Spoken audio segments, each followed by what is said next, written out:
Hi, I'm Rojo, and today I'm going to be looking at Game 5 of TSM versus FlyQuest. Realized I didn't really record myself watching this because I kind of let this kind of simmer. Um, at the time, I wasn't super optimistic um, for the region's chances after this game, uh, but maybe I was just being needlessly critical on Sunday, and watching it over more critically, I will be able to um, see it with a more nicer eye, I guess. But of course, first things first, draft. Thresh, Lilia, and Shen banned by TSM. Um, Thresh is interesting. I mean, I guess if you don't want to give a specific player, ignore in this case. Champion. I mean, it kind of has those defensive tools and offensive tools. So if you kind of force Ignar on more offensively oriented champions, because there aren't really that many champions with offensive and defense, or there are not that many um, supports that are kind of tankier frontline oriented, that have the defensive kind of pull and get someone out of trouble uh, kind of things, except for Tom Kench and Thresh.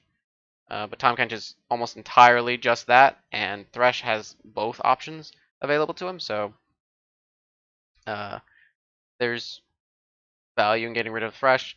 The Lilia being banned away.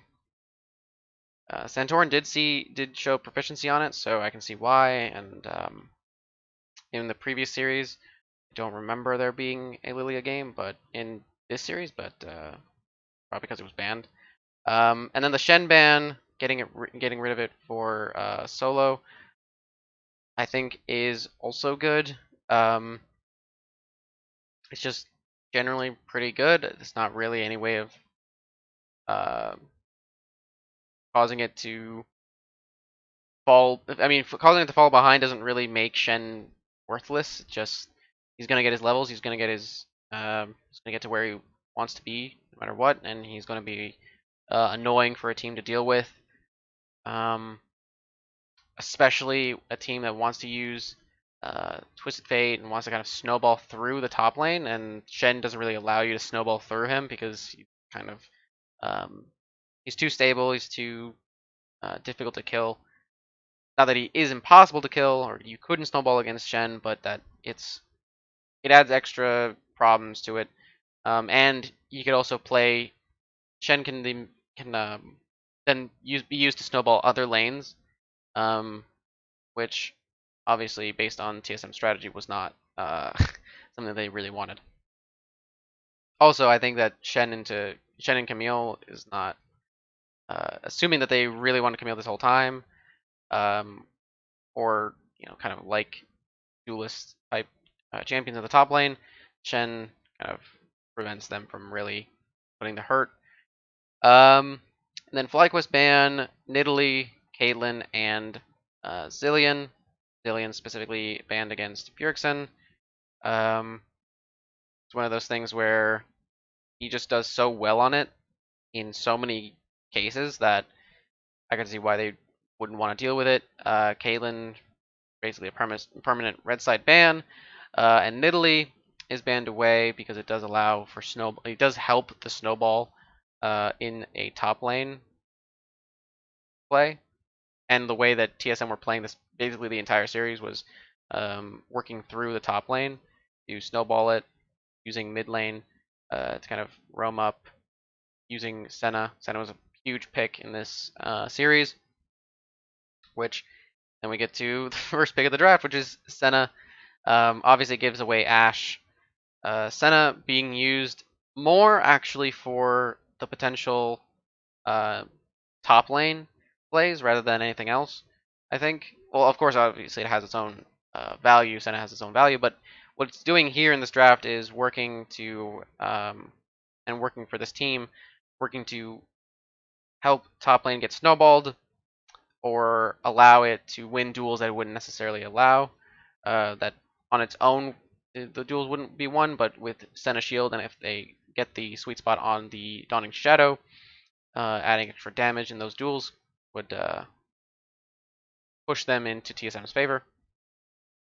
Likewise, then respond set Ashe, set early game focused jungler, something that doesn't really scale super well, but kind of just does his job no matter what. Just kind of like a CC bot, tanky, not really able to feed on it.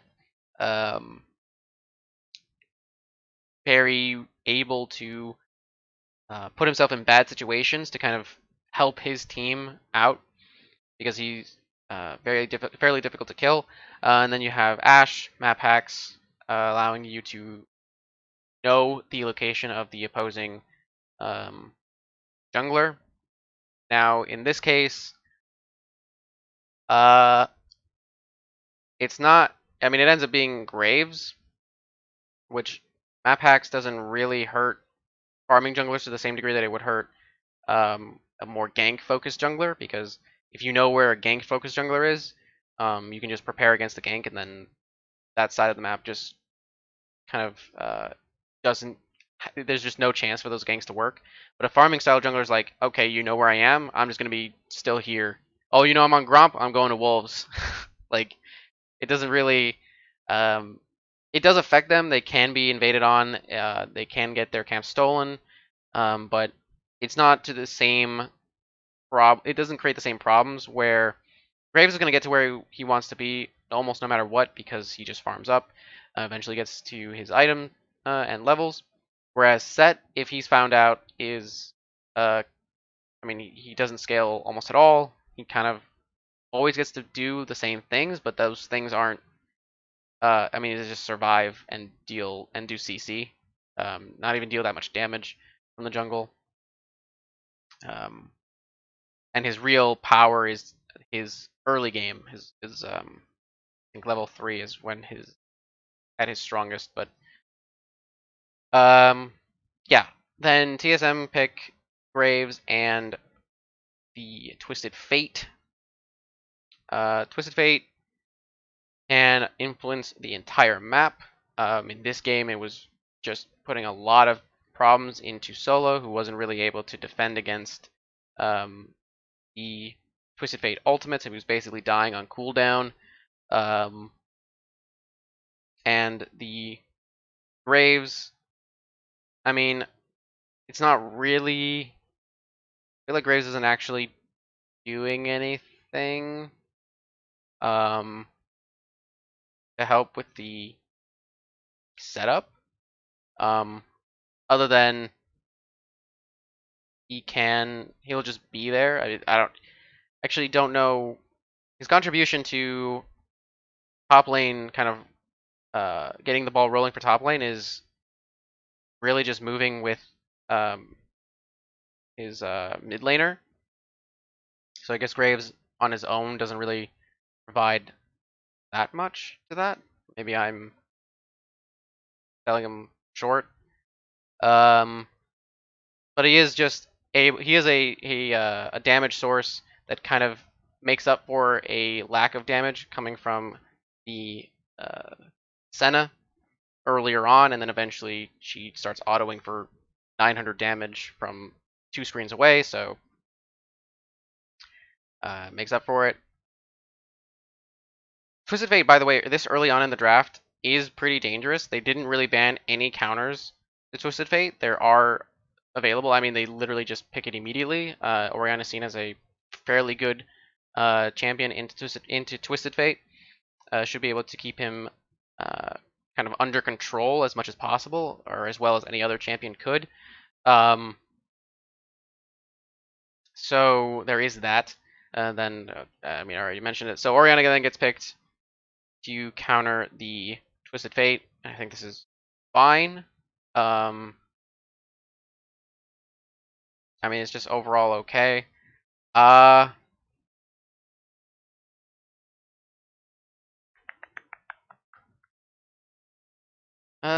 mean, Oriana has the set to use as delivery. I mean, he just gets into the whole teams, and already has his own CC, and then she can kind of layer that CC on top so that they're knocked up for a fairly long amount of time and they can't really get out of it. So here we have pick potential, decent amount of survivability, frontline. So this is a pretty good core here. And here it's probably not the absolute best 3-man core, but it's fine. I mean, it's very clear that this is designed for a top lane centric plays. So I think that honestly, FlyQuest probably should have been focusing on top lane bans, getting rid of carry top laners from TSM. Then FlyQuest, after the Orianna pick, banned Bard. Then TSM banned Pantheon. Kench is then banned, and then Mordekaiser's banned. It's very clear that this entire draft is geared towards Broken Blade getting a lead, getting an advantage, and being able to snowball through that. The Pantheon isn't really preventing that. It's really more towards the bottom lane. I'm actually not sure if Pantheon is super good into Recon or something. I mean, I guess maybe I don't know. Ignar was playing it this series, so I can see why they would get rid of it, but wasn't super impactful, I don't think. And then the Mordekaiser is banned away because it can kind of lock away your snowballed carry, and then you also can't really snowball against Mordekaiser post 6. So when the what's his face? When Twisted Fate gets 6, only a short time after, or almost at the same time, Mordekaiser will reach 6, and then you go for a top lane play, and then Mordekaiser says, "Nah, you want to 3-man me? Nah, it's just 1." So you can't really use their intended strategy to snowball against it, so they get rid of it entirely. So there, that makes sense to see a Mordekaiser ban. The Bard and Tahm Kench don't really make that much sense. I mean, the Bard is okay. Tahm Kench, I guess the idea is that because he can kind of move around the map, TSM will be able to run the entire map, being able to move around. But I don't know if that's and impact it from basically from everywhere. But I don't know if that's that big of a consideration. I mean, Senna and Twisted Fate are fairly immobile, so maybe that's also the consideration. But I think that FlyQuest should have been using their bans here for top lane rather than anything else. Also, by the way, pretty sure Azir would have been fine in the spot. Power of Evil showed a lot of good proficiency on Azir. A lot of people claim that he's the best Azir in the region. And Azir is good generally into Twisted Fate, I'm pretty sure. So that could have been an Azir spot. It ends up being more the Pearl Mage Orianna. So a few maybe question marks in their draft. Then in FlyQuest pick Leona, further adding the question marks. Don't really know if Leona and Ashe are that great. They're also not really holding on to the. I mean, I guess at this point, I mean, there's. What have they got counterpick on, right? They have counterpick on Power of Evil and no one else. Oh no, and Ashe, but Ashe isn't really like doesn't really matter.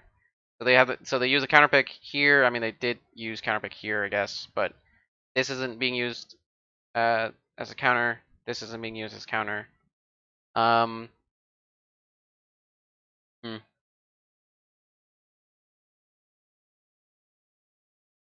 I don't know if I really like Leona here. Feels fairly one-dimensional, and it doesn't really help Ashe and Orianna do what they're trying to do. I mean, I guess Orianna can work with the Leona in the set, but Ashe kind of is going to be left in the dust when Leona and Set move really far forward, and then Ash is like, "Oh, I'm coming," and then finally gets to actually do something. Mostly just there, it looks like, for the Hawk Shot and the Enchanted Crystal Arrow. Then TSM pick their carry top laner, Camille, and then they pick Rakan. Rakan is something that Frost was using a lot during the playoffs. I mean, I don't know if maybe Rakan has a really good matchup into Leona, or it's just whatever. It's a neutral kind of situation, and they're not really gonna be trying to kill each other. Rakan does have the defensive plays. He has the offense kind of, but obviously more offensive oriented. And obviously Leona has only offense in her kit. Um, I mean, I guess again, Leona could be used defensively, but normally she's used very offensively. And the Camille is the snowball target. I think this makes sense. Mobile carry that can get into the back line, and it's a fairly immobile back line in Ashe and Orianna. Something that does ramp up, does have decent late game. Side laning is pretty strong, and then you have the side lane pressure with Senna and Twisted Fate. This is actually really how TSM are going to probably be wanting to play the game. They're going to be working with a.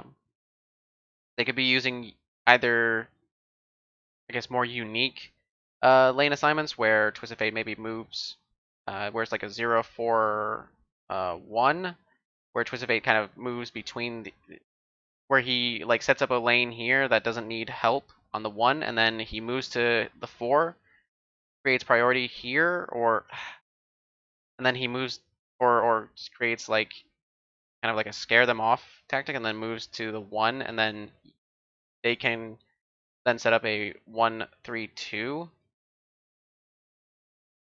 to move up, and then threaten against the traditional just one person on FlyQuest. Also, the 0-3-2 can be helped by the Graves, who can then move to make it uh, more even more imbalanced, and then Senna doesn't even need to move in order to affect that play. So I mean, it's mostly just they could also just do a traditional 1-3-1, where they can kind of move to each other as they see fit. Their 5v5 is not super great, but it is decent enough. It's mostly passable.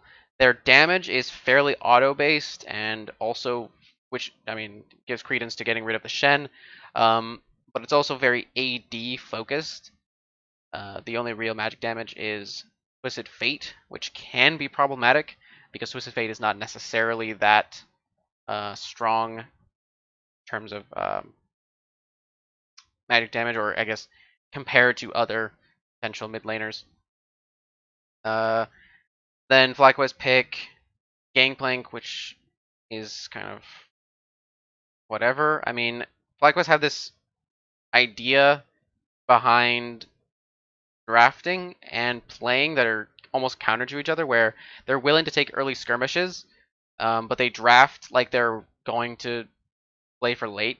It's a very strange insurance policy based way of drafting. And I mean, the Gangplank kind of falls in line with that. It does outscale the Camille. It's a question of, can Gangplank survive long enough to get to that point through all of the kind of shenanigans that he's not really going to be able to defend against. Who knows? I think that actually team fight wise, FlyQuest are pretty strong. It's a matter of actually getting to those team fights. I think that I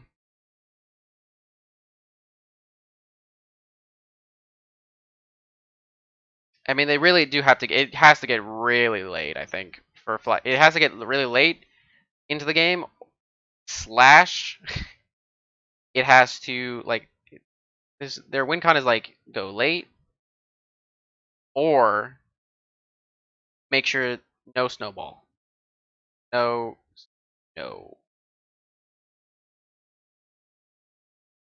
If they can do that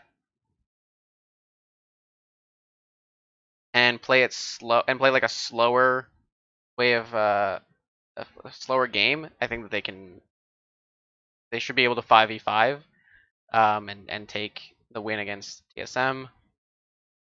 The problem is getting that getting to that point is fairly difficult. So the snowball is almost inevitable because there's just so much working against um, and for working against the top lane and for TSM's top lane. Um,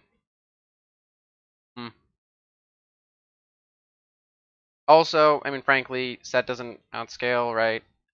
Ashe does not outscale Senna. Orianna does outscale in a vacuum on its own.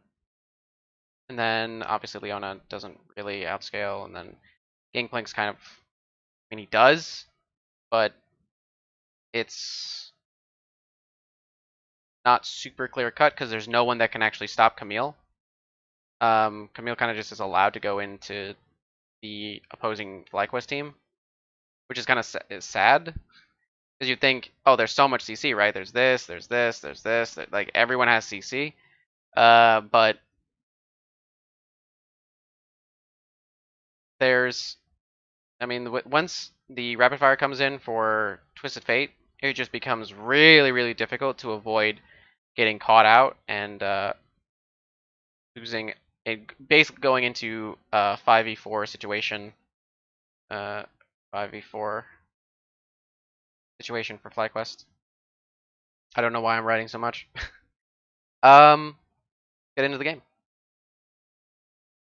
Otherwise, we are on to the rip for Game 5 of the LCS Finals. I am so happy we were brought all 5 games here, and now it is down to the line. How well can all 10 players play? Is it trophy number 7 for TSM, or will FlyQuest Seems like TSM is going for a fairly early on invade.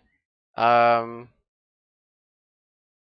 an invade, I guess, but they're moving kind of to get some vision, maybe.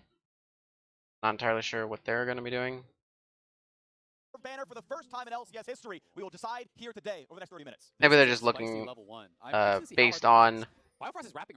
Maybe it's just based on previous places where solos kind of sat, and so they're basically saying, okay, Biofrost can kind of push solo downward, maybe, or push solo kind of into an awkward spot. I don't know if this is really going to work. I don't think it does. They're actually thinking he's in Tribrush, but Solo's positioned back so far. This is so smart from Solo. So this was a plan. I mean, Solo was really far. It's probably an adaptation to. If he doesn't leave, it could be Biofrost dying. Yeah, he is on a ward. That's what I'm saying. He's warded out. He would have seen and he gets out. Like he walked in right after he got placed, and it takes like 2 seconds, and he's like, no one else around. We're fine. Yeah, he gets the recall off, but you're right. People were coming, right? That was about to be danger. I feel like Biofrost could have died there if Solo was willing to just queue him.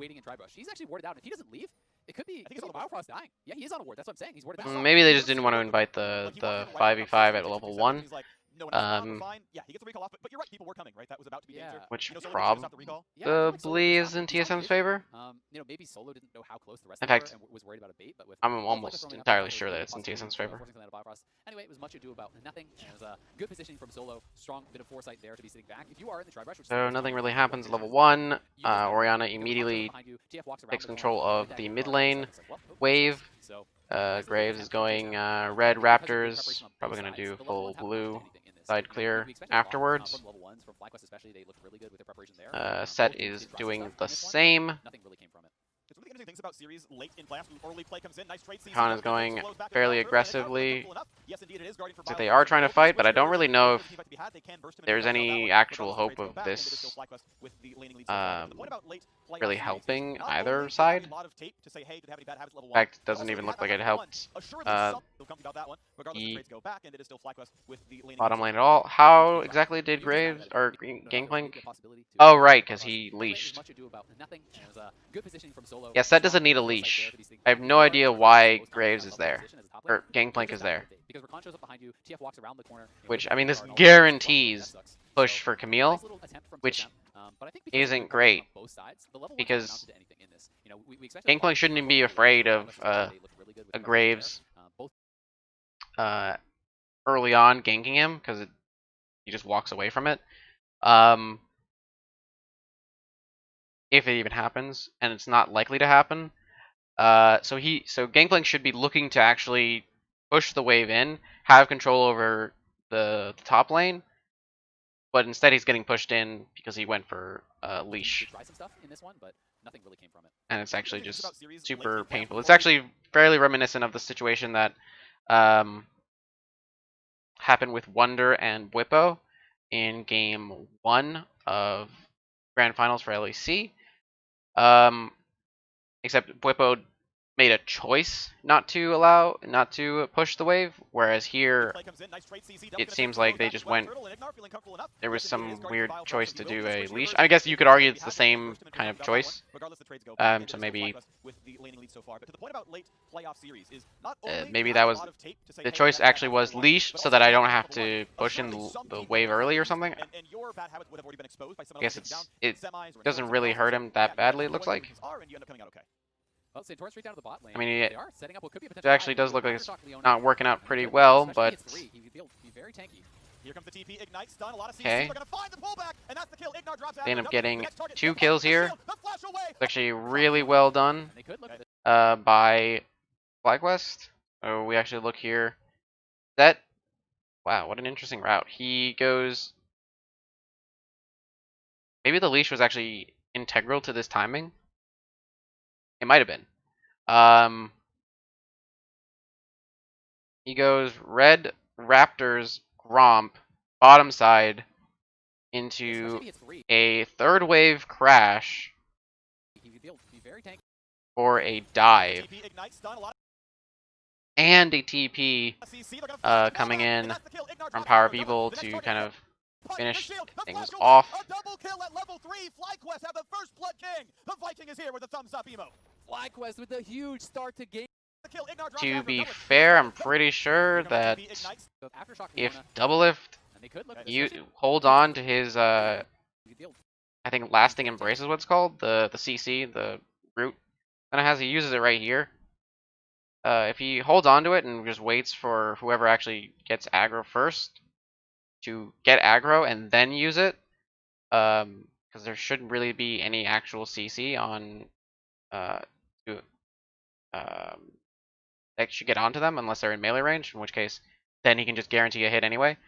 Here comes the TP, Ignite, stun, a lot of CC. They're gonna find the pullback. Firefrost's not really able to do anything. The punch, the shield, the flash away, a double kill at level 3. FlyQuest. I think it could have gone pretty poorly if Doublelift and Biofrost played it differently, but ended up going in FlyQuest's favor. This is obviously fairly difficult to know and scout out. It was actually well played by Santorin.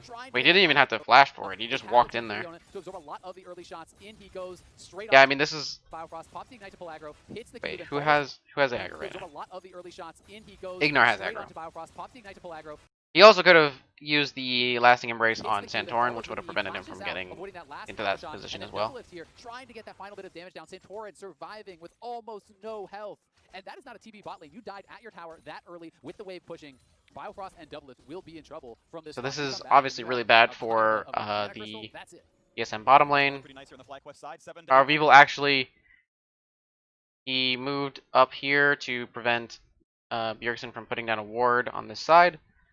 Lead, double longsword comes in, feels wonderful, and yeah, there's no just a cute micro thing. Gold, so it's not gonna feel good on that side. FlyQuest getting rich. The money went on some good champions, right? Your tank set, not a bad early game champ to get money on, get your item across. Looks like set. Then when he turned around, got the Scuttle Crab free, got his blue buff, then pieced, and now he's on the Raptors. Graves seems to have gone for the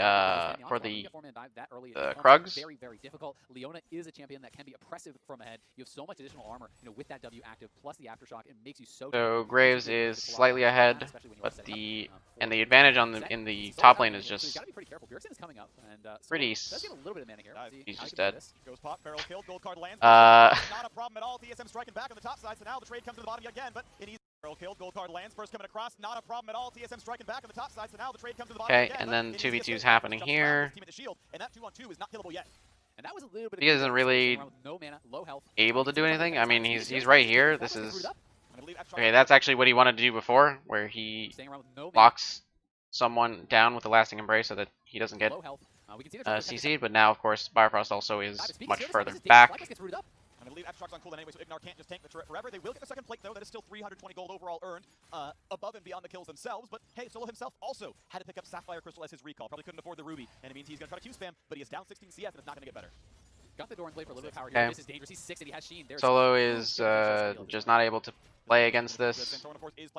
He's down, what is this, like 16 minions? What, 17 minions?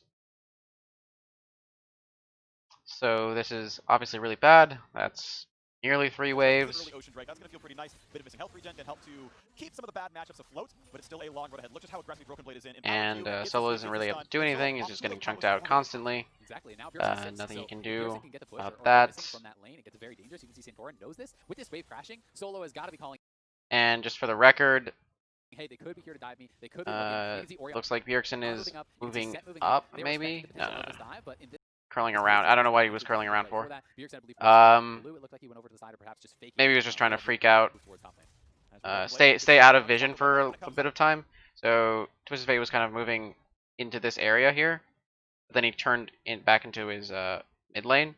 So I thought maybe he was going to move up. But it looks like he kind of called it off and said that the Fog of War threat was enough. And he shouldn't really be under threat because Santorin is here. I think the issue here, Santorin could have fought, but Bjergsen is too dangerous. I think the red buff is almost certainly TSM's. Actually, if it goes to Broken Blade, I think it probably should. I guess not. I mean, Broken Blade could have used it to really painful effects. Would have made it even more difficult for Solo to play. And frankly, if you're already playing this this top-centric style, I think that's worth giving, but whatever. Ignar goes for a Hex Flash, doesn't working. Not even sure if it would have done anything anyway. I mean, your buy was a mana crystal. His buy was 2 long swords and boots, and he now has tier 2 boots. And Solo is recalling. Wave doesn't actually crash in a neutral state. Don't actually know. It looks like it's not a cannon wave, so not entirely sure. It looked like Broken Blade. I thought he was going to take the back, but he didn't. So he ends up just leaving. Torn takes the Raptors. Where was Bjergsen during this? I guess he left. And weathering the storm, the TSM duo lane is right now, is it's equal CS across the board, despite the fact they got double kill level 2. Okay, fair enough. Your buy was a mana crystal. His buy was 2 long swords and boots, and he now has tier I guess the idea is because right now the Fog of War doesn't tell them where anyone is, right?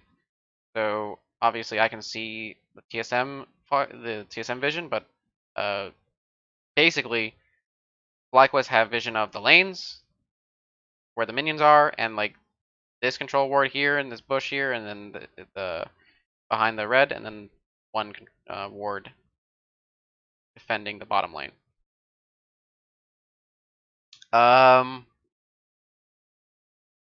So Solo's probably leaving because he doesn't know where Bjergsen is. They don't really know where Spica is. So he's getting rid of the wave and leaving so that he doesn't get killed by the Destiny. What is the play? Orianna and that moving into the river doesn't really do anything. TSM have managed to not lead any more kills out, and all that goes for they got their flashes, they got the heal back up. Only cleanse wasn't used. Still waiting for that one the first time when he needs to. So far, the so Raptors. Ash arrow used to see what is going on with the Rift Herald. I cannot imagine that this is going to be likely. He's just gonna die.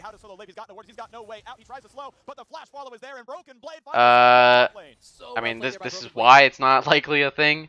So I think that seeing the Rift Herald vision isn't very useful. I think that Ash should probably be prioritizing vision around Graves camps to just figure out where Graves is. The lane Maybe play war, around spotting Graves. Solo walking up to face check that brush. He knew it was coming. The point blank hookshot comes through. He chases him down, gets the Ends kill. up not Solo really now, mattering no either ultimate, way. No teleport, no flash, and you have a Sheen Camille up there who's going to be able to fully reset this wave, have it pushing towards him, and this is going to be danger for that gangplank because for the next minute or two here. Okay, it looks like TSM are going to reset and then go for the Rift Herald.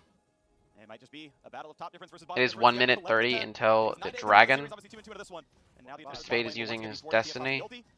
I mean, the bottom lane is getting pretty punished by that early dive by Santorin.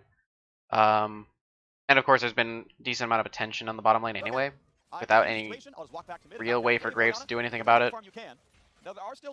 Destiny was used to kind of figure out where everyone was, I think more so than anything else, and kind of scare them off from diving. So it was probably a case of, oh, I see Power Eagle crossing this bush, so let's prevent them from going for it, because we want to be able to get free Rift Herald. I've diffused the situation. I'll just walk back to mid and knock down the wave. Oriana, quickly get what farm you can. Now there are still turret plates being bled out. Again though, like yeah, maybe so. You pop TFL and you're like, you can't do it, but it's expired now. They saw you actually use it. They're not willing to actually go for it though. His turtle is out of mana, so it makes sense. Didn't have the ultimate anymore, perhaps expended it off screen. You can see Leona ult is down too. So this is a free Rift Herald. Jerkson kind of tending toward that side. Then he kind of moves back toward the middle of the lane as his jungler leaves. Forced out the TF ultimate, so he has a few less things to worry about. And if Leona can lock down, okay, Graves is going to be going to his Raptors, then he's going to be going to the Krugs. Santorin doing Wolves, and he's going to cross up. Not really able to get anything, it doesn't look like. Oh, maybe he's crossing down. He's crossing down. Why was Ignore on the top side? What did he risk it for? They're just they're so scared of this. Like, it doesn't feel like they have an answer. They should have just banned it. The way that they're playing around it is so. I mean, obviously they have to kind of do something to prevent the Twisted Fate from just running the entire map. But Ignar reset on top side and then moves towards the mid lane. This does give time for Senna to kind of get some reprieve, potentially go for a play on Wild Turtle. I think that's actually awful flash, but whatever. I don't know why Biofrost is that close. It just doesn't make any sense. None of what I'm watching makes any sense. Good trade for him, I think. Looking pretty aggressively there. They want to play through top side, but they're making a play on bottom. I feel like this Herald 100% goes top. There's no reason why you're positioning Graves to go here. You should just be Firefrost should just be in the lane or defending this bush or something, and then Spiga should be way over there, way on this side of the map, on the blue side of the map, getting the Scuttle Crab and going for camps, or going for his camps and then going for the Scuttle Crab, and then using then maybe moving Bjergsen upward to claim some gold. I mean, they're probably doing this because of the dragon, right?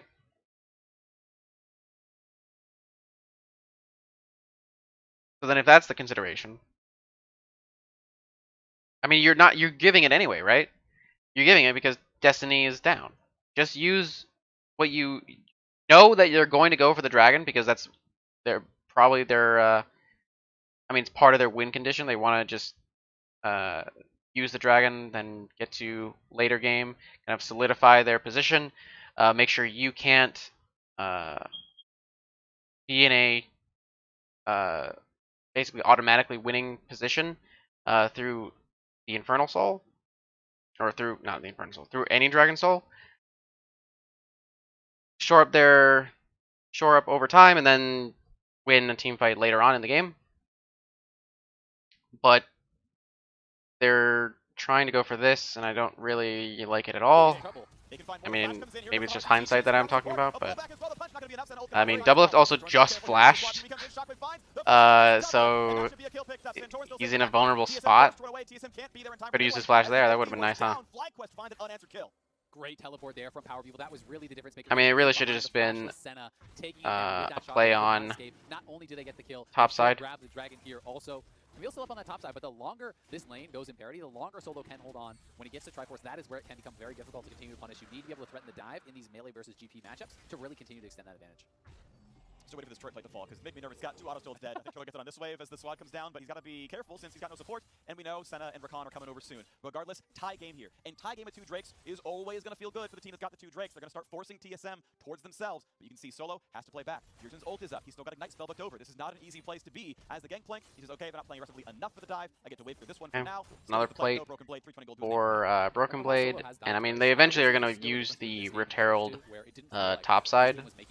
I just think that they could have used the timing for the dragon as their timing for but it's a 3-man play now. They're gonna try. His ulti is down. He cannot wait. this play. I mean, it's just too much damage too quickly. Speaker gets the kill to that one. Bjergsen's not even needed. Top lane turret will fall. maybe the consideration. I mean, wait, it didn't even matter. Still a difference between this game. Over. This is not an easy place to be. Triller gets it on this.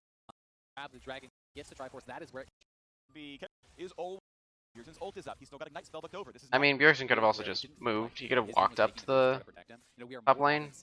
Either way, he ends up just switching his using the unsealed spellbook and switching his flash for a teleport. So we can go for a play here. I don't know if it really matters or changes the play too much. I think that did he even get an assist for this? No. But it's a 3-man play now. No, he actually didn't contribute at all to this play. So even that consideration this isn't there. And he is monstrously strong. And when you check back, early on in that game, when we had that dive coming through from FlyQuest, the advantage for Wild Turtle at that point was pretty close to equal to what Broken Blade had on the top side. But now they are trying to extend that advantage. They're looking. He wants in. Chainstone comes in from Ignite, trying to stay away. Gold card's gonna come across. That's gonna be a setup on a Wild Turtle. He just cannot get away. They send the members. And there is the play. I mean, here Wild Turtle doesn't have his flash. I mean, because of doubleless flash, to be fair. But so then there's the play on the bottom side, just translating the pressure from top. The game still playing around top side, and this time it's not Jace. This champion is worth giving gold to. Broken Blade gonna try to be the win condition off all the help TSM has given him. And he is monstrously strong. And when you check back, early on in that game, when we had that dive coming through from FlyQuest, the advantage for Wild Turtle at that point was pretty close to equal to what Broken Blade had on the top side. But now they are trying to extend that advantage. They're looking. He wants in. Chainstone comes in from Ignite, trying to stay away. Gold card's gonna come across. So they use basically double teleport onto the bottom side, going for a play, translating the advantage from top side into bottom. So now they are, I mean, the Broken Blade is just so unbelievably strong here. They're going to be getting even more gold from the plates. They only get 2, and then it just immediately rips the tower after the plates are removed due to time. Look for a recall, can't find it. Ignar walking around to try to play around the bottom jungle as much as possible, letting this one up. These wards will last up until the Drake spawns, and they have really good vision around this. They can know where everyone's moving around. Okay. That sweeper popped early. It will be So right now, let's look at what Gangplank has been doing since the play, right? There's at 85 gold, and then he gets to 98 gold, during which time Broken Blade really doesn't get anything. I mean, he gets some plates, but it's shared across 3 people. As it just becomes paper all of a sudden. It's not like he's really missing that much, but he doesn't really get any experience. Plates aren't worth experience. Gangplank is behind. He's probably going to want to hold for a while. I don't know if his team is going to let him hold, is the issue, and this is why I don't necessarily like using, especially when you have Gangplank, using this kind of insurance policy style, where instead of just playing to the composition you have, you're playing to skirmish early and then using the composition as your get out of jail free card. If your snowball doesn't end up working. The dragon is coming up. I mean, Cloud Soul is an unfortunate role for FlyQuest. It's not really that great. We'll see, though, if the damage can come across. Merc treads are on the way for Power of Evil. He's still stacking towards Ceres. They've got to catch on towards Ignar. Speak is nearby as well. There's Chain C seeing the Leona. I don't know if he actually had any. Did they know this was happening? They've got to catch on towards Ignar. No. Speak is nearby I mean, he as well. put down Chain C a seeing ward Leona. as Ignar was walking in. Is there a re-engage? Speak Ward will be fought over. TSM They end still up keep their turret alive and just getting a flash, it looks like. Not even. No. Okay, the flash is already dead. So he gets, you don't really get anything for it. They used Recon Ultimate, they used the quickness to stave them off, but FlyQuest actually still pretty much have everything. And then they use Enchanted Crystal Arrow on mid lane for some reason. I don't really like that. I guess it should be up by the time the dragon is up, so there's that. It's about the dive. It's not about actually focusing down the front line. So when you stack lethality, it can help the damage for your backline access. You know, throwing that ultimate over top on champions such as Power of Evil, such as Wild Turtle, who aren't going to be really building any armor up, can be very, very valuable to assist that Camille, to assist the Senna ultimate in really knocking down those backline carries from FlyQuest. I like it. I wouldn't even mind. Maybe if you really care about killing Ignar at some point, the Black Cleaver comes through on Senna instead. You know, since he's less the backline access, he just does the one ult. Really, I wouldn't mind that. It'd be fun to see Umbroglaive into Duskblade or Yomos for Spica, and you know, with more supportive, more CDR for the heals. Either way, Drake number 3 is alive, and TSM with a massive gold lead. Right, a full 3,000. It is not even a contest. There was maybe Top Herald going over, but after the last 5 minutes of great carries from FlyQuest. I like it. I wouldn't even mind. Maybe if you really care about killing Ignar at some point, the Black Cleaver comes through on Senna instead. You know, since he's less the backline access, he just does the one ult. Really, I mean, this looks really confusing. It looks like they were going to maybe go for a contest, and then, which is why Gangplank kind of walked down, and then he walks back up. So it looks like they called it off. I feel like you could just have decided not to go for the contest without really forcing your Gangplank to maybe push the lane. I don't actually know. Yeah, it doesn't. No, he was gonna do that anyway. It looks like, but yeah. Does it? Checking in on here is I don't actually know if he's even had the option to really hold it or slow push it or do anything with it. Graves is going to be a big damage threat, and he has some early lethality. Anyway, back to the dragon. And this is a big change from last game. Nope, dragon goes down. One of the potential win conditions for FlyQuest is gone. The Rift Herald is spawned. I think that you can just give this. They're not really playing around Gangplank at all. Like, playing him as a weak side top laner is fine, but then playing him in this position where he could just hold a wave and then just hold it infinitely, or push it as slowly as possible to kind of make it annoying for TSM to take that lane, is better than constantly shifting him around and trying to make a play. They really are, and it does make it very, very dangerous. Camille, one of the things that's actually really nice about this champion, you know, in comparison to some of the other kind of split pushers, you know, especially when you're talking about the likes of the Fiora, it's a champion that can actually take a side lane advantage and very easily transition that into jungle fights. And so far, it's been decently clean by TSM.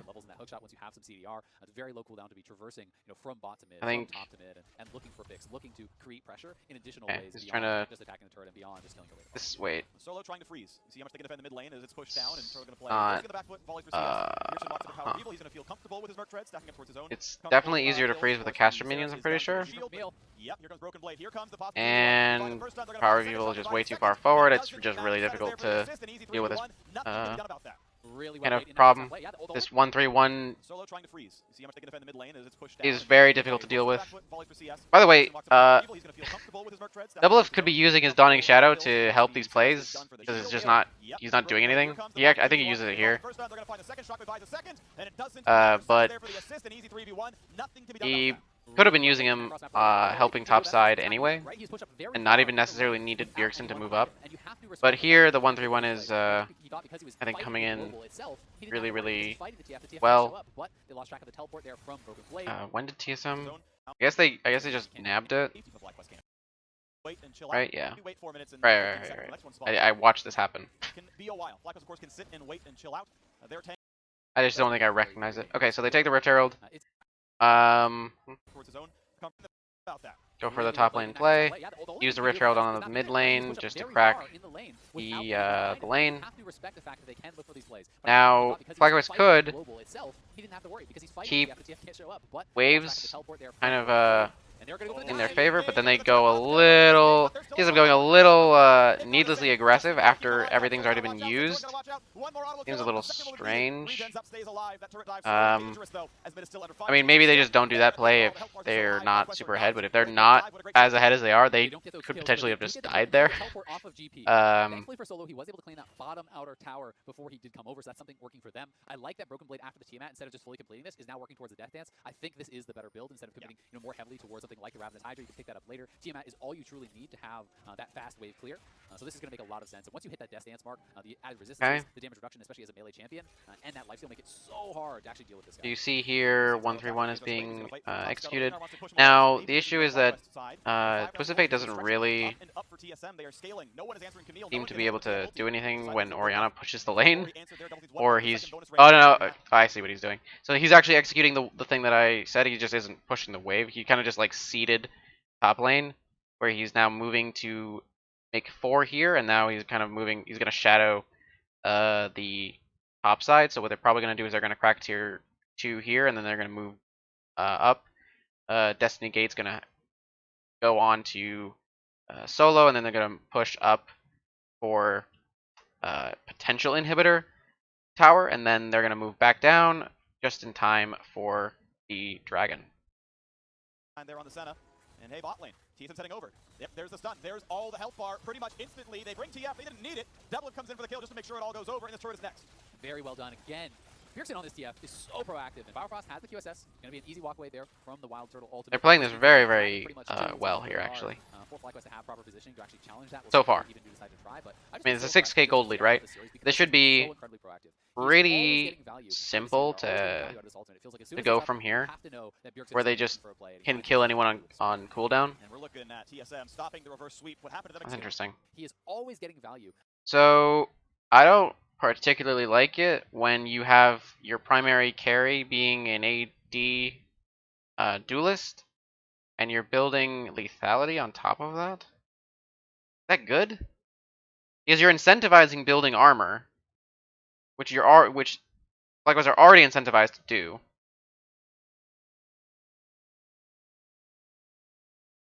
Huh. I'm not sure if this is necessarily what you want to be doing. I mean, I can see Senna doing it, but I genuinely think that the Graves going lethality is a little overkill. Because as soon as FlyQuest get armor, the game is just so much harder for TSM. Like the late game is already better on or as a unit, much later on in the game as a 5-man unit. Much later on, it's better, but the issue is exacerbated when if FlyQuest build more and more armor, the only real damage dealer is going to be Twisted Fate, because everyone is lethality. Maybe Camille does enough damage on its own anyway. Like as soon as it's up, you have to know that Bjergsen is going to be looking for a play, and he finds them so effectively with the SWAT. I just feel like it's maybe not necessarily the best choice. I think that genuinely someone should have a Black Cleaver, because your main carry is an AD, and you're all fairly auto attack focused. Okay. So what is this fight? So Spica gets the steal. That's really unfortunate, and now they're just so far ahead. Going for this play, they end up getting Rakan. Solo kind of walks into them for some reason. Not really able to do anything. His ultimate was kind of meh.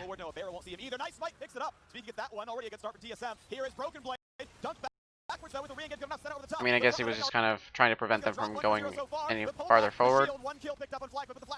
Solo just walks out, I guess, yeah. I mean, it ends up being a 2 for 2.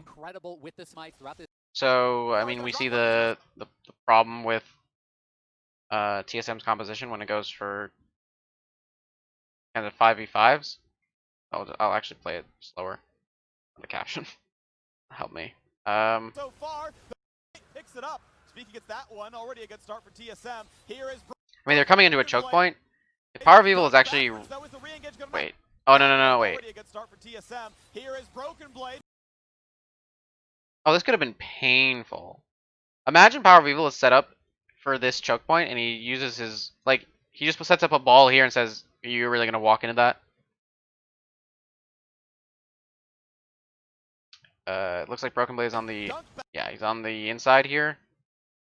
I feel like Power of Evil probably should have been closer to the entrance and then been able to use the shockwave on this. Then on top of the barrel, on top of a Gangplank ultimate, you actually might be able to see a good play here. Now, I mean, the problem is that Ignar used his ultimate here. I have no idea why. I also have, what did Wild Turtle use his ult on?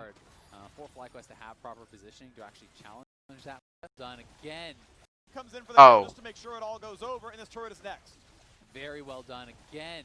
What is this for? Is this just to increase his enchanted crystal arrow percentage? What is he gonna do there? Also, QSS is awful on Recon here. I have no idea why that's there. Anyway, imagine if they had those ultimates for that choke point. TSM are like genuinely throwing the game in this choke point, or they should be throwing the game. But FlyQuest kind of misprepared for this fight. Bjergsen wants it. Double it in the fight. Gets the pickup. Traded back to Solo. 3v3 on the map. Running for his life. Eats the oranges. Out they go. But still, credit 2 for 2 is not to their benefit when they're so ahead. He is up 2 levels, but Spica has been also, Bjergsen didn't really use his Destiny Gate in that fight. Did he have it the whole time? He did not have it. So fair enough, he didn't have it, that's why he didn't use it. Gets the smite again. Second Drake goes to TSM. He is up 2 levels, but Spica has been incredible with the smites throughout this series. Some heroics in the last game to keep him in as he stole back-to-back dragons. This one again was big. It buys them all the extra time that they need to continue looking for picks. If FlyQuest get that, then all of a sudden they're forcing Soul in 5 more minutes. All of a sudden, I mean, yeah, I mean, Spica getting that is really good. I can see with Ignar's plan, like, if you catch Spica here, this is Soul Point Dragon for you. But I think that you should be holding on to that for a fight. I think that you're just best suited for going for 5v5s and hoping for 5v5s. The dunk immediately. That was so fast to actually create space for his mid laner to get away, and that meant Broken Blade had to immediately go into retreat. Solo coming around here, finding the angle on double lift. The barrel chain lands, the Q finishes him off.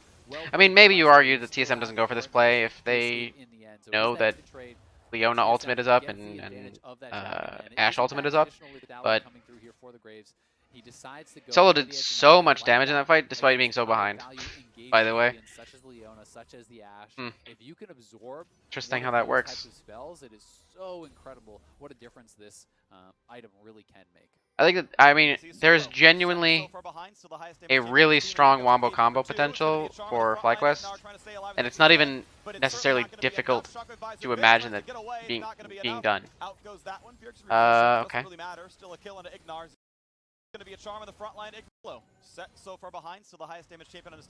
I mean, Ignar's here because he wants to secure Power of Evil so that he doesn't get this, so that this doesn't happen to him. But it ends up happening to Ignar anyway. So I mean, this is how TSM want to play, right? They want to play to get a pick and then play 4v5s or 5v4s. And at this point, the side lane is kind of diminished. Like, playing side lane doesn't really help that much because you can't realistically go for an inhibitor unless someone is at an objective. So once this tower dies,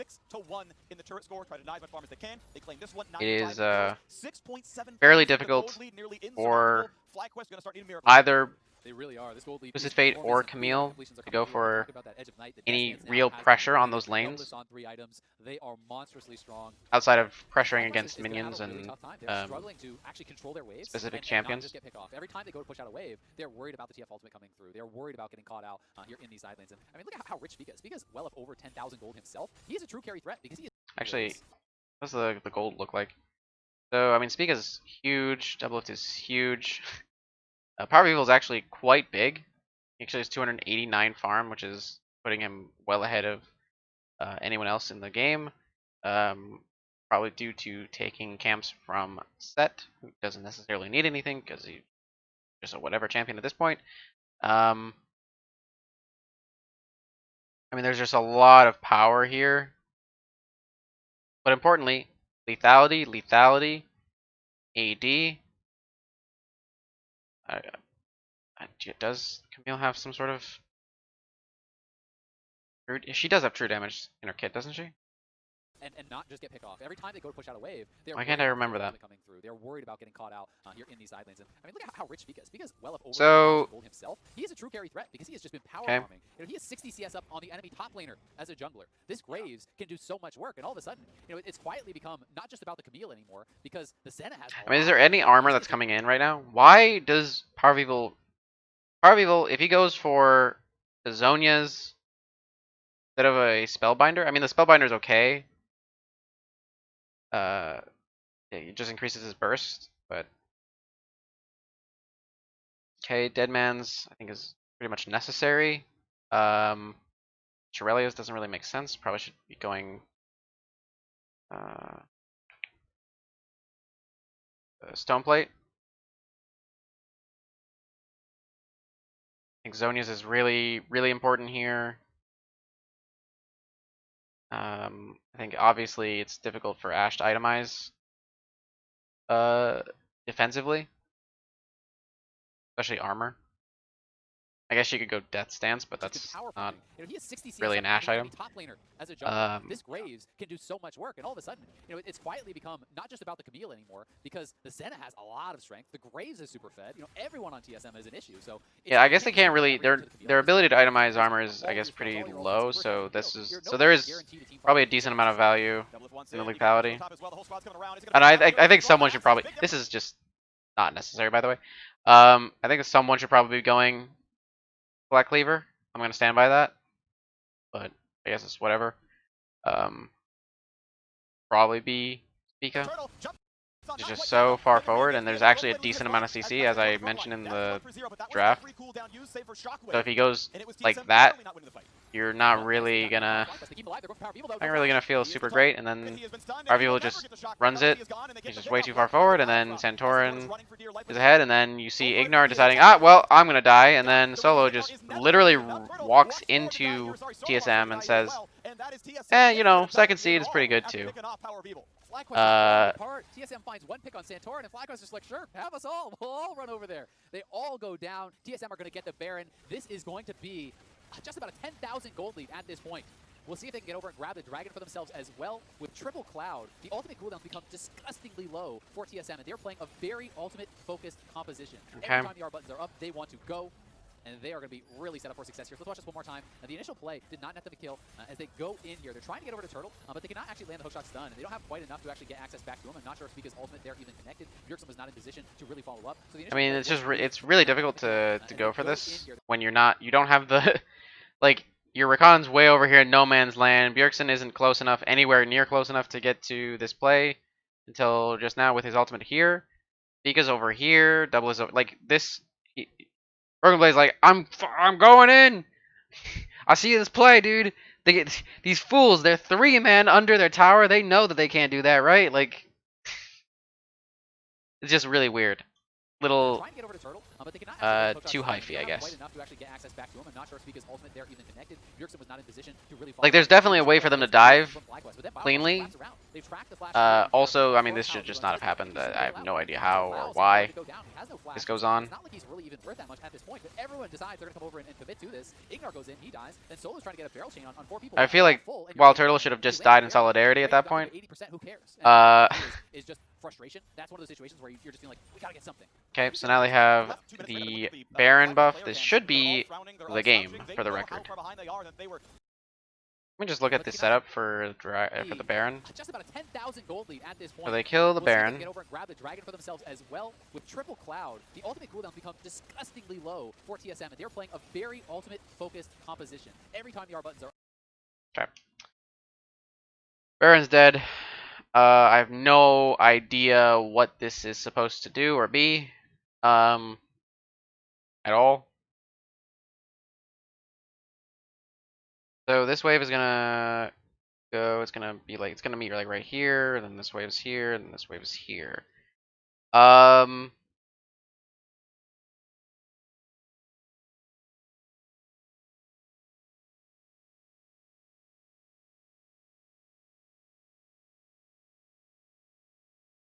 think it's just. I mean, do you need to do anything special with this? You just 1-3-1, right? Not you.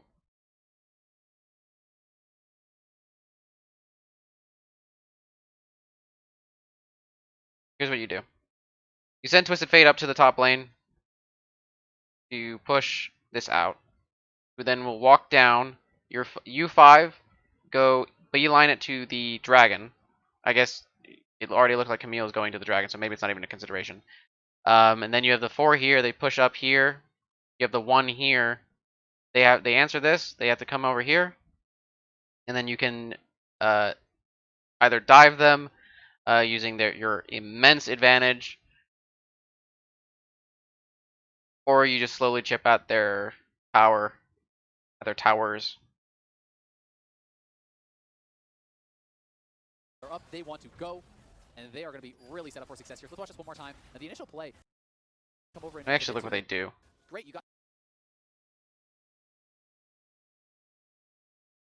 Goes in, he dies. Then Solo's trying to get a barrel chain on 4 people, but they're all full, and you're way behind. I mean, I can't know the exact setup. 38 seconds. So it was 22 seconds for the dragon just now. Or since the dragon died, you have 1-1-3.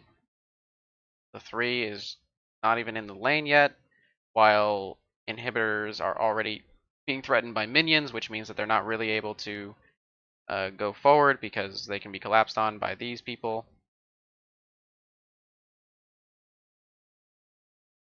Alternatively, Bjergsen could just Destiny Gate kill Gangplank.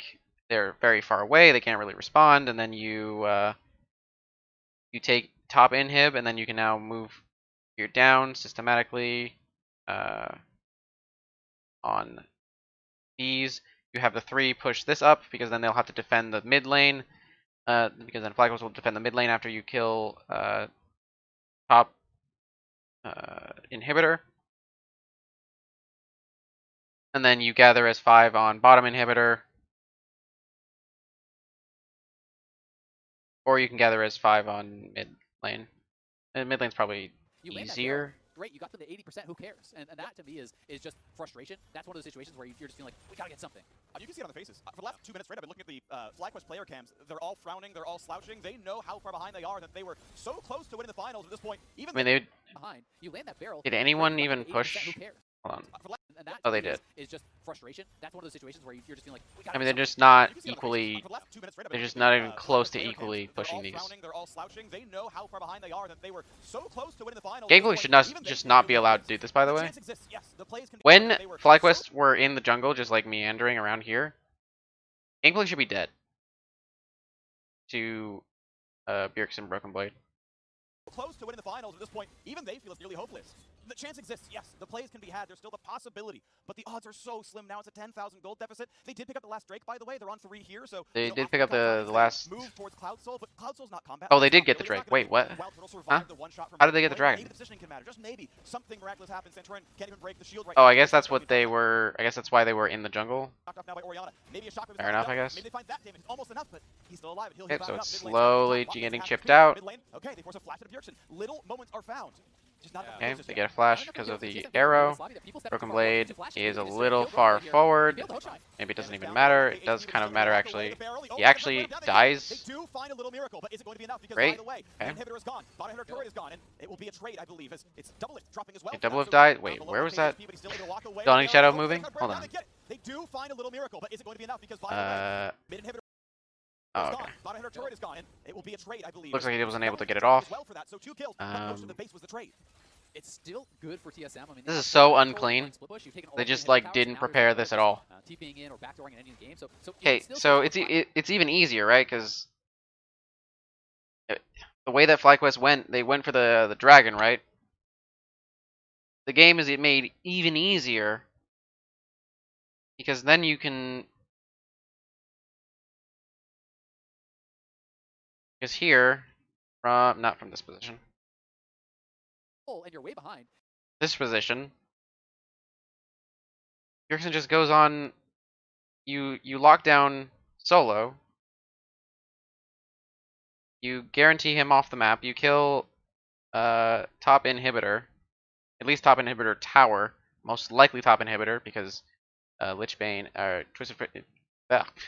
Trinity Force and Lichbane, and then you can just smoothly run down. Like you don't even need to deal with top lane anymore. It's no longer a lane that you care about, and then you can use the 3 to push up through here.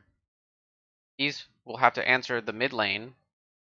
Then you have a free bottom lane tower, and then you just gather mid to take the last inhibitor if that's really your consideration. You land that barrel, Or you could, you probably and just do that anyway. Is just frustration. That's one of those situations where you're just feeling like, we gotta get something. You can see it on the faces. I feel like this is so unclean for no reason at all. A little bit sloppy. The people stepping too far forward, they get 2 flashes. Maybe they just straight up kill Broken Blade here. He failed the hook shot. They just, I don't think they prepared this at all. Like they just. They do find a little miracle, but is it going to be enough? Because by the way, mid inhibitor is gone, bottom inhibitor turret is gone, and they just. Trade, I believe. It's double lift dropping. I mean, it's fine, I guess. It's still good for TSM. I mean, they have full map Double control. probably should not have been left alone or left himself alone, but TPing in or backdooring in any game. So you can still say it's worthwhile, but TSM could have been more clean on that push. They have got to make sure they're not getting sloppy. But Bjergsen looking for the 1v1 here. he's just super dead. Has too much damage. He's already coming. Ults to safety. Easy pick up there on the 1v1. Very clean stuff. Know how he even went to. I mean, not super clean because he actually ulted for no reason before the play even happened. Maybe he was ulting for vision. Let's just say that it's fine, or before the kill went through, but he was ulting for vision, obviously. They lost the flash off double lift, Bjergsen, and Broken Blade. So there is that chance now. Yes, it would be a long shot, but there are those iconic plays in League of Legends that can happen where you find the improbable play, where the carries are stacked, and for that one moment, you find the shockwave that turns the game. And that is the kind of thing that FlyQuest is going to be looking for. Bjergsen, Okay. Baylife never left. He's showing it now in the 2020 Summer Finals. 408 representing Baylife the whole way through, and now looking at the chance at hoisting. So now, because they kind of flubbed the Baron, I mean, they got inhibitors and they have an open inhibitor on bottom side, but there's no actual pressure that is being had on the top side, for the record. No reason that they should be bothering with this. I don't know why they're on the top side. They don't actually, by the way, have really solid initiation, except for Broken Blade just like Ramboing in. And I hope I don't see that. I don't remember that happening. Hope you have this problem. Okay, Speaker immediately dies, gets shut down. Okay, yep, this is going really meh. It looks like it's a game ending point, but that was just so sloppy. Imagine not being 10k up. Imagine what happens if they're not 10k up in that exact position. Just because you're over 10k gold up doesn't mean that you can play however you want. I mean, it kind of does, actually. But, and game. So, I mean, 32 minutes isn't super unclean, it's whatever. But, I mean, in this case, in this game, Lycos didn't really have any answer to the top lane plays. They actually could have maybe forced 5v5s if they were slightly closer in the game. Let me actually just look at what point really do. Right here, I mean, they were at a 6K deficit the entire time, basically. This is a 4K deficit at 18 minutes. Not insurmountable. About 3K. I mean, it was basically, yeah, 2.5K. No, more than 2.5K. 2.8K. So nearly 3K. A lot of it coming from towers. The DS advantages. I mean, with this. Look pretty good for your team because that is where most of the gold is for TSM, and you can see that massive advantage, 2,000 ahead. Dangerous. Camille Still think that 3K is fine to work with. actually control their waves and not just get picked off. Every time they go to push out a wave, they're worried about the TF. But 6K is a little unmanageable. Created by. Dangerous though, has been still under fire. TSM still better at the end of it all. Their health bars are so high. This is about 4.5K right now. They get those kills, but they do get the turret and they get the teleport off of GP.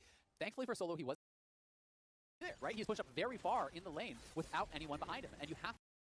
And I mean, if they were just playing a little more defensively, like right here, Power People just like so far forward for no reason. The wave just, it will eventually come to him. I don't think that, unless Bjergsen was actually holding it to prevent that from happening, but no, in fact, Broken Blade was, he pushed it in to the tower basically, and then he decided, I'm just gonna keep going and being up here. Bjergsen walks up with Power of Evil. He's going to feel comfortable with his Merc Tread, stacking up towards his own comfortable builds. Of course, the it's just, for the it's super greedy. Yep, here comes Broken Blade. They find the first time, they're going to find the This is a 3K gold lead. 3K is not super insurmountable. Sen is there for the assist, an easy 3v1. The global itself. And then get mid lane tower. Don't really get anything from this. A second moment needed. Regens up, stays alive. That turret So it's about 4K right now. 4.5K. Before he did come over, so that's something wave clear. Away, so maybe the vision can go to FlyQuest's side. I mean, FlyQuest just never got the 5v5 that they really wanted. And I think that if they were willing to hold on to their ultimates for that dragon fight, they also never really had an answer to this. This just kept happening on cooldown. Like, how long was this on? Hold on. So it comes off cooldown at 20. Just over 21 minutes. At 21:03. And it's used literally 11 seconds later. Pretty much instantly, they bring TF, they didn't need it. Devlin comes in for the kill just to make sure it all goes over, and the turret is next. He almost didn't even, I mean, as Freak said, he almost doesn't even need the ultimate. This means they grab Dragon pretty much too. It's gonna be really hard. Broken Blade basically did it on his own. I've just been so impressed with Bjergsen's TF throughout this series because he's been so incredibly proactive. He is always. So there, without any real defense to this, and I mean fair play, like it's hard to set up a defense against this, right? Especially at this point in the game, right? This Camille is just so ahead and able to basically do this on its own. They bring TF, they didn't need it. Devlin comes in for the kill just to make sure it all goes over, and the turret is next.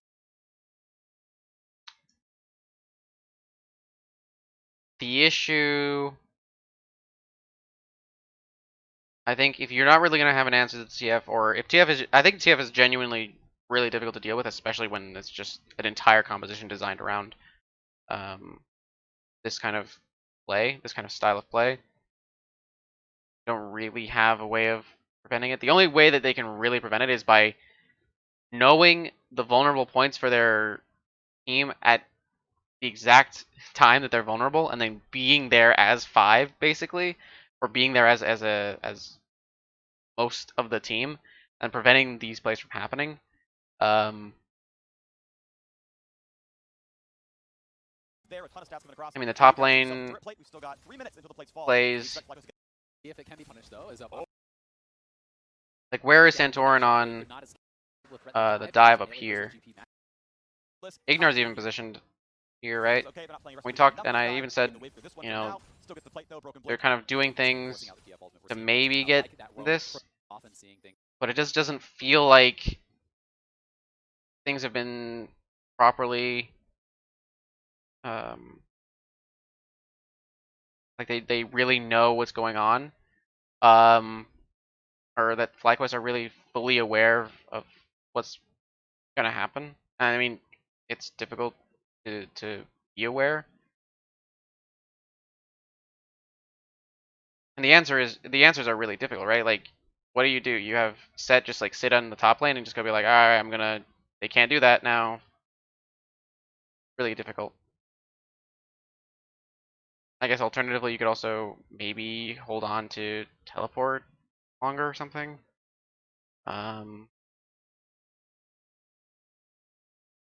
Like that Ignar play spends that even would more one-sided time top dominate lane. this game, forcing out the TF ultimate. We're seeing things like that roam from Ignar trying to defend.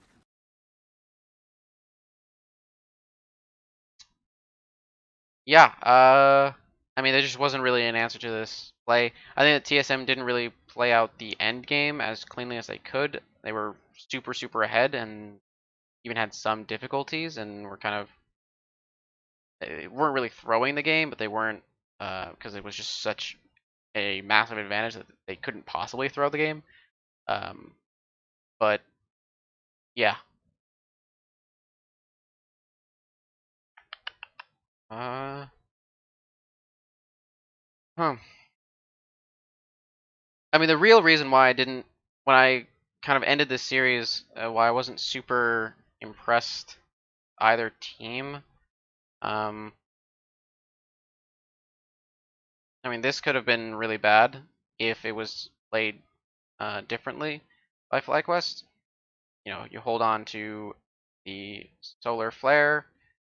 Um,